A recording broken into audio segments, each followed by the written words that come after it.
કે પટેલ સમાજને પેલા કણબી કહેતા, કણનો દાતાર એટલે કણબી. ગામડામાં તમને કણબી કહેતા, શહેરમાં આવ્યા એટલે પટેલ થઈ ગયું. અમને ગામડામાં કુંભાર કહેતા. કણબી ને કુંભાર બે જ્ઞાતિની રાશિ એક થઈ. અમે શહેરમાં આવ્યા એટલે પ્રજાપતિ. તો એ પી ફોર પી અને કે ફોર કે. આ વાત કદાચ તમને નોર્મલ લાગશે, પણ પટેલ અને પ્રજાપતિ સમાજ માટે એટલું કહું છું કે બેયની રાશિ એક, કણબી ને કુંભાર તો એક, પટેલ અને પ્રજાપતિ એક.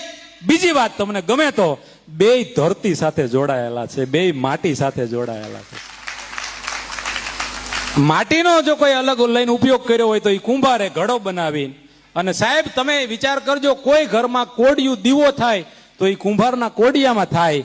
તાવડી કુંભાર બનાવે, પણ એ તાવડીમાં રોટલો નાખો ત્યારે તાવડી રૂડું લાગે. એ રોટલો અનાજ જો કોઈ પકવું હોય તો સાહેબ કલ્પના ઘોડે ચડની કણબી, મૃગજળની પાછળ પડે નહીં કણબી, પરસેવાનું બનાવીને પીવે અમૃત, અને આ ધરતીમાં કોઈને નડે ને ઈ કણબી.